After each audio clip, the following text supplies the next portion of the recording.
Hello everyone, आज हम NCERT polity का 5 चैप्टर देखेंगे 7th क्लास की, जिसमें है औरतों ने बदली दुनिया। औरतों के बारे में ये पूरा चैप्टर दिया गया है। क्या औरतों की स्थिति है, पहले क्या स्थिति थी और किस प्रकार से इनके साथ भेदभाव किया गया है, ये सब इस पूरे चैप्टर में दिया गया है। हम औरतों के बारे में इसमें अच्छे से समझेंगे।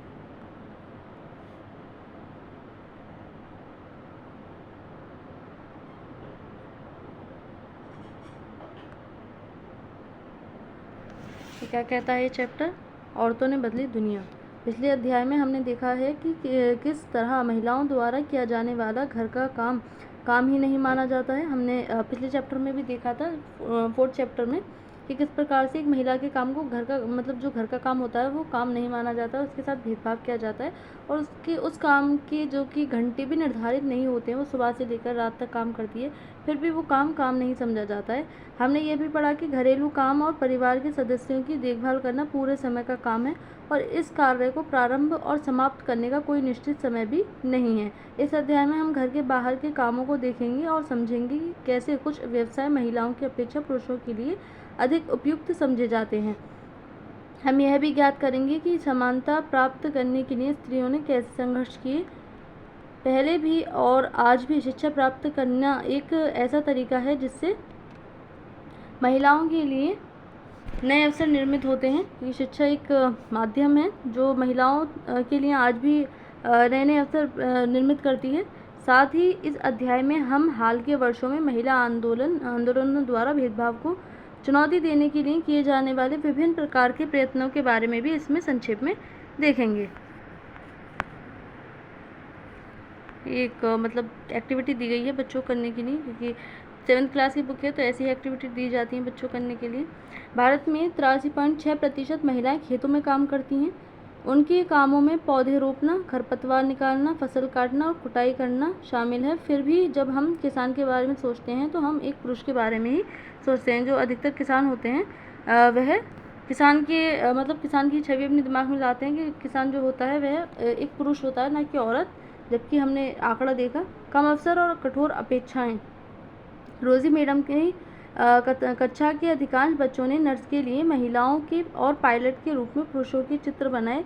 ऐसा उन्होंने इस कारण किया कि उन्हें लगता है कि घर के बाहर भी महिलाएं कुछ खास तरह के काम ही अच्छी तरह से कर सकती हैं। यानी जो बाहर के काम होते हैं उसमें भी महिलाओं को सीमित कर दिया गया कि यही काम आप अच्छे से कर सकती हो, तो आप यही करो। उदाहरण के लिए बहुत से लोग मानते हैं कि महिलाएं अच्छी नर्स हो सकती हैं क्योंकि वे अधिक जो है सहनशील और विनम्र होती हैं। ज़्यादातर लड़कियों को एडवाइस दी जाती है नर्स या फिर टीचिंग करने की। यही 2 काम लड़कियां अच्छे से कर सकती हैं। इसे परिवार में स्त्रियों की भूमिका के साथ मिलाकर देखा जाता है। इसी प्रकार से माना जाता है कि विज्ञान की तकनीकी दिमाग की ज़रूरत होती है और लड़कियां और महिलाएं तकनीकी कार्य में सक्षम नहीं होती हैं। इसीलिए लड़कियों को ज़्यादातर कहा जाता है कि लड़कियों पर मैथ नहीं आता, जबकि ये धारणा पूरी तरह से गलत हो चुकी है। अनेक लोग इस प्रकार की रूढ़िवादी धारणाओं में विश्वास करते हैं कि इसलिए बहुत सी लड़कियों को डॉक्टर व इंजीनियर बनने के लिए अध्ययन करने, प्रशिक्षण लेने के लिए वह सहयोग नहीं मिल पाता है जो लड़कों को मिलता है। अधिकांश परिवारों में स्कूली शिक्षा पूरी हो जाने के बाद लड़कियों को इस बात के लिए प्रेरित किया जाता है कि वे शादी को अपने जीवन का मुख्य लक्ष्य बना लें। हम अक्सर देखते हैं जो हमारी सोसाइटी है वो लड़कियों को हमेशा एक ही चीज़ के लिए तैयार करती है और वो है शादी, कि आप शादी करो और अपना घर बार संभालो। जबकि जो लड़कियां हैं उनके लिए भी लड़कियां भी बराबर चुनौती दे सकती हैं, लड़कों को हर काम कर सकती हैं। यह समझना आवश्यक है कि हम ऐसे समाज में रह रहे हैं जहां सभी बच्चों को अपने चारों ओर की दुनिया के दबावों का सामना करना पड़ता है। कभी यह दबाव बड़ों की अपेक्षाओं के रूप में होता है तो कभी यह हमारे अपने ही मित्रों के गलत तरीके से चिढ़ाने के कारण पैदा हो जाता है। लड़कों पर ऐसी नौकरी प्राप्त करने के लिए दबाव होता है कि आप डॉक्टर या इंजीनियर बनो। अगर लड़का कोई आर्ट्स वगैरह लेता है या कुछ ऐसी फोटोग्राफर जैसी जॉब करता है तो उसको उस पर दबाव बनाया जाता है जिसमें उन्हें अधिक वेतन मिले। यदि वे दूसरे लड़कों की तरह व्यवहार नहीं करते हैं तो उन्हें चिढ़ाया जाता है और धौंस दी जाती है। आपको याद होगा कि कक्षा 6 की पुस्तक में आपने पढ़ा था कि लड़कों को बचपन से ही दूसरों के सामने रोने पर चिढ़ाया जाता है। यानी कि अगर कोई लड़का रोता है तो उसको क्या कहते हैं कि ये लड़कियों की तरह रो रहा है। ये धारणाएं बनी हुई हैं पहले से ही, रूढ़ियों को तोड़ा। यहाँ पर एक एग्जाम्पल दिया गया है, रेल का इंजन आदमी चलाते हैं, पर झारखंड की एक गरीब आदिवासी परिवार की 27 वर्षीय महिला लक्ष्मी लाकरा ने इस धारा का रुख बदला। उत्तरी रेलवे की वह पहली महिला इंजन चालक बनी। लक्ष्मी के माता पिता पढ़े लिखे नहीं हैं, पर उन्होंने अपने बच्चों को पढ़ाने के लिए बहुत संघर्ष किया। लक्ष्मी की शिक्षा एक सरकारी स्कूल में हुई। स्कूल में पढ़ने के साथ साथ लक्ष्मी घर के कामों व अन्य जिम्मेदारियों में हाथ भी बटाती रही। उसने मन लगाकर और मेहनत से पढ़ाई की और स्कूल पूरा करके इलेक्ट्रॉनिक्स में डिप्लोमा अर्जित किया। फिर वह रेलवे बोर्ड की परीक्षा में बैठी और पहली ही बार की कोशिश में उत्तीर्ण हो गई। लक्ष्मी कहती है, मुझे चुनौतियों से खेलना पसंद है और जैसे ही कोई यह कहता है कि फला काम लड़कियों के लिए नहीं है, मैं उसे करके रहती हूँ। लक्ष्मी के जीवन में ऐसा करने के अनेक अवसर आए जब वह इलेक्ट्रॉनिक्स करना चाहती थी। जब उसने पॉलिटेक्निक में मोटरसाइकिल चलाई और जब उसने तय किया कि वह इंजन ड्राइवर बनेगी। उसका दृष्टिकोण सीधा साधा है, जब तक मुझे मज़ा आ रहा है और मैं किसी को नुकसान नहीं पहुंचा रही हूँ, मैं अच्छे से रह पा रही हूँ और अपने माता पिता की मदद कर पा रही हूँ, तो मैं अपने तरीके से क्यों ना जीऊँ, क्योंकि वो गलत नहीं है। इसीलिए उन्होंने अपने तरीके से जीने का निर्णय लिया। परिवर्तन के लिए सीखना। यहाँ पर एक स्टोरी दी गई है, पहले स्टोरी पढ़ लेते हैं। ज़ेवियर अपना 10वीं बोर्ड का परीक्षा फल देखकर खुश था। जो एक यहाँ पर एक बच्चे की मतलब एक स्टूडेंट की स्टोरी दी गई है, उसमें कहा गया है कि उसकी जो है हाई स्कूल के बोर्ड का रिज़ल्ट आया है और उसमें उसके जो मैथ और फिज़िक्स यानी कि साइंस और मैथ के जो मार्क्स हैं उसमें उसको कम मार्क्स मिले हैं, जबकि जो हिस्ट्री जैसे सब्जेक्ट हैं उसमें उसको अधिक मार्क्स मिले हैं। तो वो मतलब सेटिस्फाइड था, वो संतुष्ट था, खुश था कि उसका रिज़ल्ट अच्छा आया, क्योंकि उसके जो पसंदीदा सब्जेक्ट थे वो क्या थे, वो हिस्ट्री जैसे ही सब्जेक्ट थे। परंतु जब उसके माता पिता उसका रिज़ल्ट देखते हैं तो उससे कहते हैं कि तुम साइंस और मैथ में अच्छा नहीं कर रहे हो, जबकि तुम्हें इसमें अच्छा करना चाहिए। तो जो बच्चा होता है, जो स्टूडेंट होता है, वो कहता है कि मुझे हिस्ट्री में इंटरेस्ट है और मैं इसी को ही करूँगा। तो उसके माता पिता कहते हैं कि इसमें नौकरी नहीं मिलती, आपको साइंस और मैथ लेना चाहिए। तो इस प्रकार से हम देख सकते हैं कि किस तरह से लड़कों पर भी दबाव बनाया जाता है। कुछ मतलब मैथ और साइंस को लेकर, कंप्यूटर को लेकर के अच्छी जॉब के लिए लड़कों पर भी दबाव बनाया जाता है। परिवर्तन के लिए सीखना। स्कूल जाना आपके जीवन का बहुत महत्वपूर्ण हिस्सा है। जैसे जैसे स्कूलों में हर साल अधिकाधिक संख्या में बच्चे प्रवेश ले रहे हैं, हम सोचने लगे हैं कि सब बच्चों के लिए स्कूल जाना एक साधारण बात है। आज हमारे लिए यह कल्पना करना भी कठिन है कि कुछ बच्चों के लिए स्कूल जाना और पढ़ना पहुंच के बाहर की बात या अनुचित बात भी मानी जा सकती है, परंतु अतीत में लिखना और पढ़ना कुछ लोग ही जानते थे। अधिकांश बच्चे वही काम सीखते थे जो उनके परिवार में होता था या उनके बुजुर्ग करते थे। जो हमने पिछला चैप्टर था उसमें भी देखा था, जो मतलब थोड़े 5 से 6 साल के बच्चे हो जाते थे तो उनको स्कूल नहीं जाने दिया जाता था और बड़े होकर के वो भी मछली पकड़ने वगैरह जाते थे और अपने छोटे बहन भाइयों की देखभाल करते थे। लड़कियों की स्थिति और भी ख़राब थी उन समाजों में जहाँ लड़कों को पढ़ना लिखना सिखाया जाता था, लड़कियों को अक्षर तक सीखने की अनुमति नहीं थी। लड़कियों को पूरी तरह से शिक्षा से वंचित रखा गया। यहाँ तक कि उन परिवारों में भी जहाँ कुम्हारी, बुनकरी, वस्त्र बुनना और हस्तकला सिखाई जाती थी, यह धारणा थी कि लड़कियों और औरतों का काम केवल सहायता करने तक ही सीमित है। उदाहरण के लिए कुम्हार के व्यवसाय में स्त्रियां मिट्टी एकत्र करती थीं और बर्तन बनाने के लिए उसे तैयार करती थी। चूँकि वे चाक नहीं चलाती थी इसलिए उन्हें कुम्हार नहीं माना जाता था, यानी कि वो जो बड़े काम थे वो भी नहीं कर सकती थी, केवल सहायता के तौर पर जो सहायक होते उस तरह से काम कर सकती थी। 19वीं शताब्दी में लगभग 200 वर्ष पूर्व शिक्षा के बारे में एक नई विचारों ने जन्म लिया। विद्यालय अधिक प्रचलन में आ गए और वे समाज जिन्होंने स्वयं कभी पढ़ना लिखना नहीं सीखा था अपने बच्चों को स्कूल भेजने लगे। तब भी लड़कियों की शिक्षा को लेकर बहुत विरोध हुआ। इसके बावजूद बहुत सी स्त्रियों और पुरुषों ने बालिकाओं के लिए स्कूल खोलने के प्रयत्न किए। स्त्रियों ने पढ़ना लिखना सीखने के लिए संघर्ष किया, अपने लिए उन्होंने आवाज़ उठाई, संघर्ष किए कि उन्हें भी पढ़ाया जाए, उनके लिए भी समान अवसर लाए जाएं। आइए हम राजसुंदरी देवी 1800 से 1890 का अनुभव पढ़ें, जो 200 वर्ष पूर्व पश्चिम बंगाल में पैदा हुई थी। 60 वर्ष की अवस्था में उन्होंने बांग्ला भाषा में अपनी आत्मकथा लिखी। अब यहाँ पर इनकी स्टोरी दी गई है। रामाबाई के बारे में यहाँ बताया गया है। रामाबाई 1858 से 1922 अपनी बेटी के साथ महिला शिक्षा की ये योद्धा स्वयं कभी स्कूल नहीं गई, पर अपने माता पिता से उन्होंने पढ़ना लिखना सीख लिया। उन्हें पंडिता की उपाधि दी गई क्योंकि वे संस्कृत पढ़ना लिखना जानती थी, जो उस समय की औरतों के लिए बहुत बड़ी उपलब्धि थी, क्योंकि उस टाइम पर औरतों को शिक्षा का अधिकार नहीं था। औरतों को तब यह ज्ञान अर्जित करने की अनुमति नहीं थी। उन्होंने 1898 में पुणे के पास खेड़गांव में एक मिशन स्थापित किया, जहां विधवा स्त्रियों और गरीब औरतों को पढ़ने लिखने तथा स्वतंत्र होने की शिक्षा दी जाती थी। उन्हें लड़की से चीज़ें बनाने, छापा खाना चलाने जैसी कुशलताएं भी सिखाई जाती थी, जो वर्तमान में भी लड़कियों को हम ही सिखाई जाती हैं, लड़कियों को कम ही सिखाई जाती हैं। ऊपर बाएं हाथ की तरफ छपी तस्वीर में उनका छापा खाना दिख रहा है। ये इस प्रकार से छापे खाने। तो यहाँ पर राजसुंदरी देवी की कहानी है।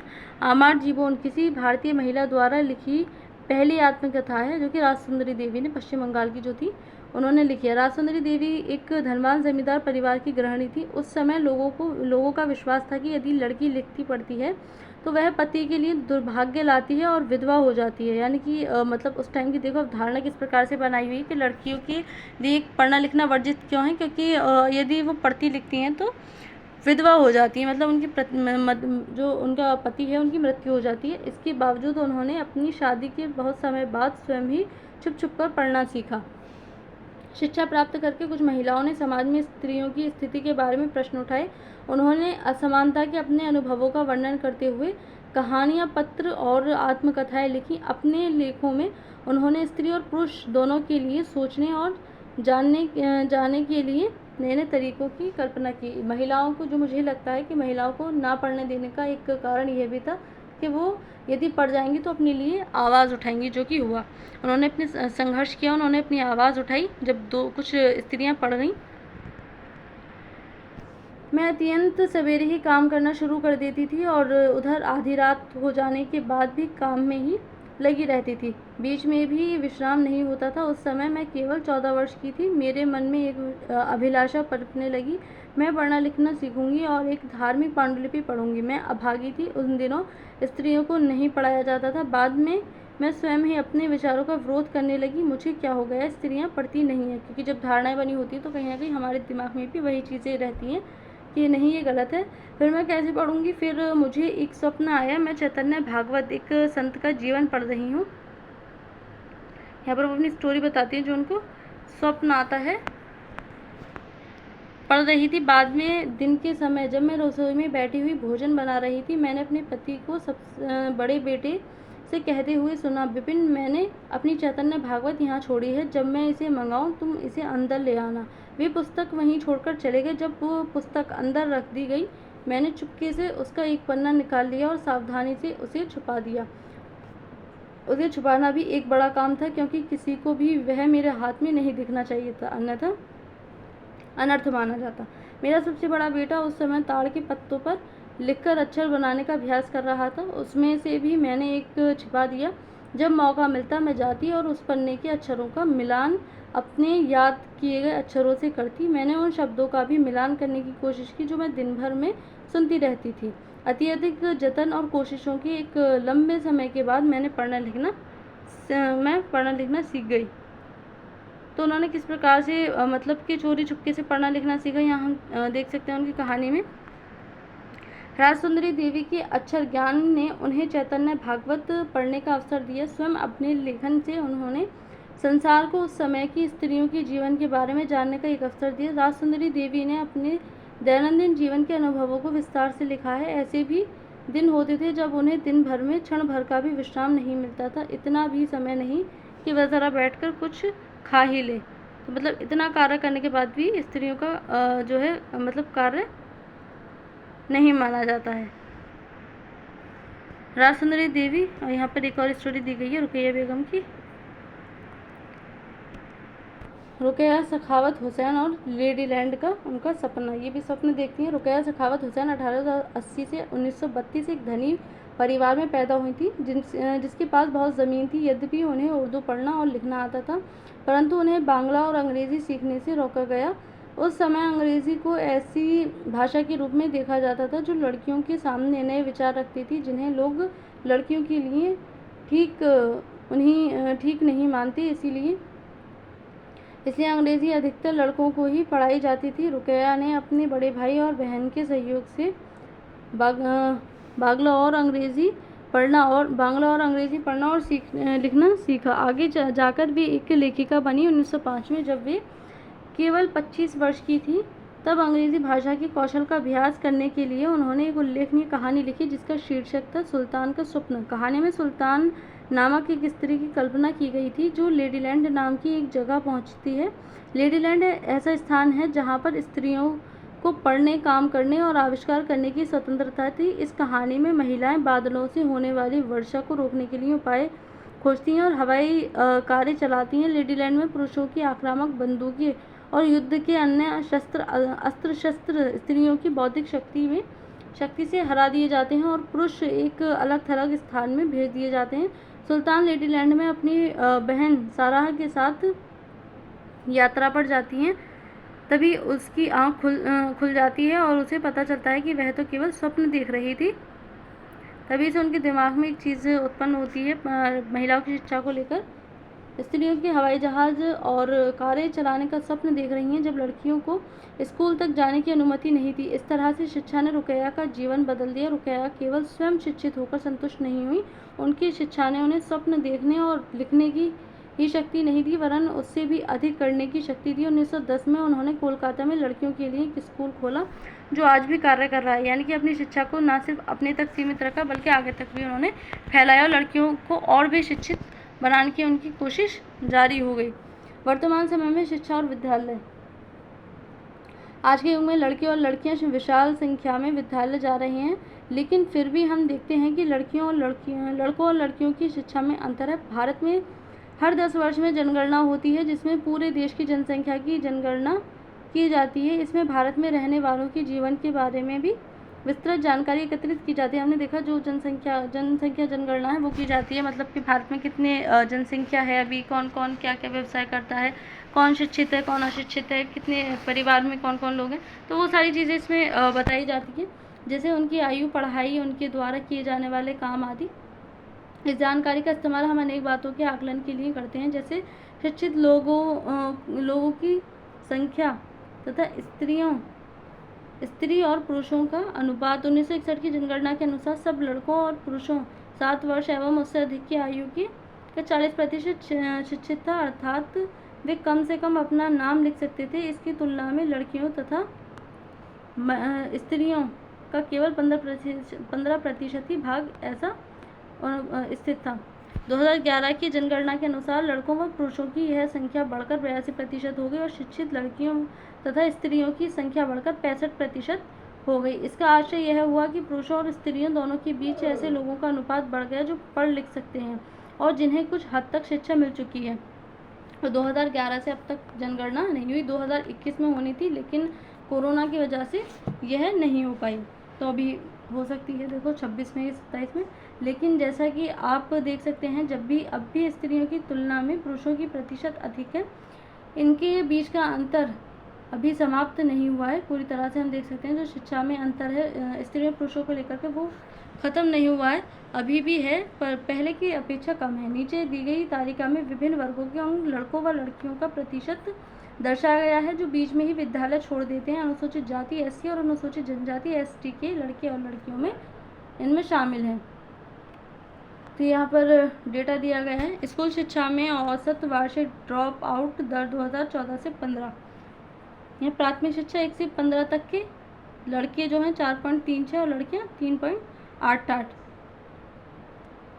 ये अनुसूचित जनजाति की लड़कियां हैं, ये अनुसूचित जाति की लड़कियां और ये अनुसूचित जनजाति की लड़कियां हैं। तो यहाँ पर हम इनमें अंतर देख सकते हैं। संभवतः अपने ऊपर दी गई तालिका में इस बात पर ध्यान दिया होगा कि सब लड़कियों की श्रेणी की तुलना में अनुसूचित जाति और अनुसूचित जनजाति की लड़कियों की स्कूल छोड़ने की दर अधिक है। इसका अर्थ यह हुआ कि दलित व आदिवासी पृष्ठभूमि की लड़कियों के स्कूल में रहने की संभावना कम रहती है। वर्ष 2011 की जनगणना से यह भी पता चलता है कि अनुसूचित जाति और अनुसूचित जनजाति लड़कियों की अपेक्षा मुस्लिम लड़कियों की प्राथमिक शिक्षा पूरी करने की संभावना और भी कम रहती है। अनुसूचित जाति और अनुसूचित जनजातियों से भी कम मुस्लिम लड़कियां स्कूल में लगभग 3 वर्ष रह पाती हैं, जबकि अन्य समुदाय की लड़कियां स्कूल में 4 वर्ष रह पाती हैं। यानी कि जो अनुसूचित जाति और अनुसूचित जनजाति है उनसे भी पिछड़ी हुई स्थिति है मुस्लिमों की, जो कि अल्पसंख्यक हैं।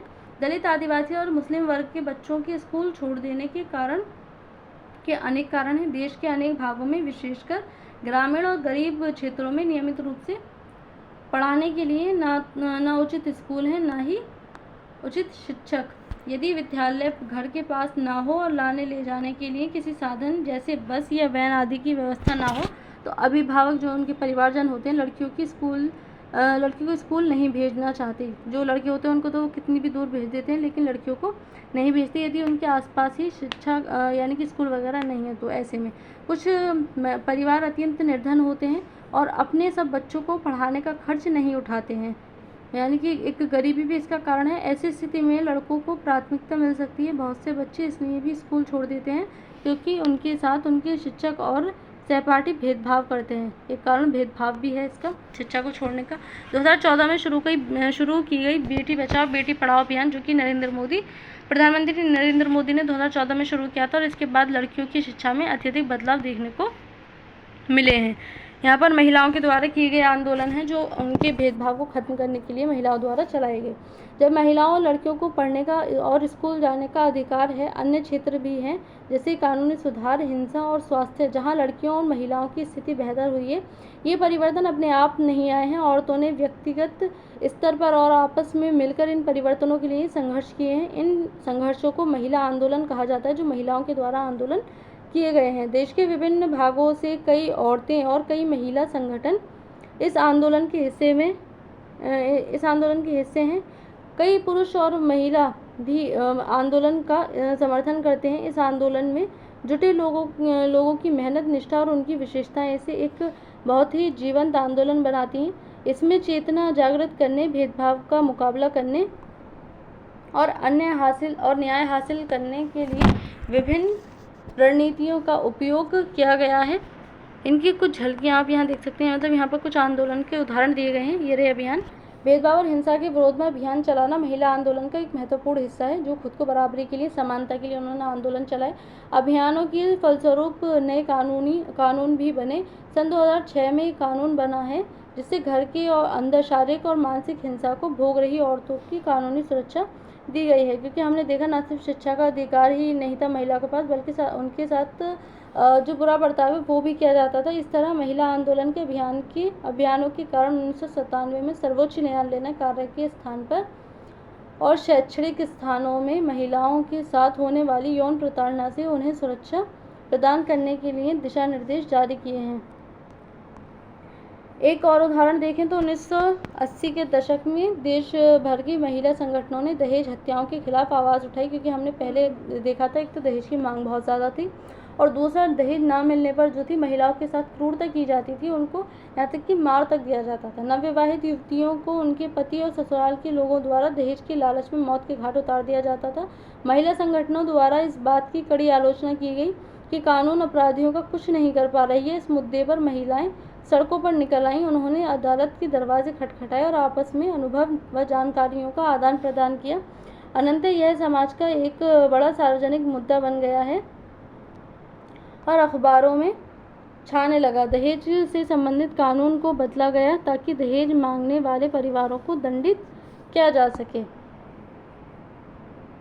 सत्या रानी महिला आंदोलन की एक सक्रिय सदस्य दहेज के लिए मार दी गई अपनी बेटी के मामले में न्याय मांगने के लिए लड़े गए लंबे मुकदमे की कानूनी फाइलों से घिरी हुई सर्वोच्च न्यायालय की सीढ़ियों पर बैठी है। क्योंकि हमारे यहाँ एक तो कानून इतने जटिल हैं, दूसरा जो न्याय है उसकी प्रक्रिया इतनी लंबी होती है कि सालों बरसों गुजर जाते हैं, लेकिन तब भी जाकर के न्याय नहीं मिल पाता है। तो इसमें भी बदलाव करने की आवश्यकता है। आज भी जागरूकता बढ़ाना, औरतों के अधिकारों के संबंधों में समाज में जागरूकता बढ़ाना भी महिला आंदोलन का एक प्रमुख कार्य है।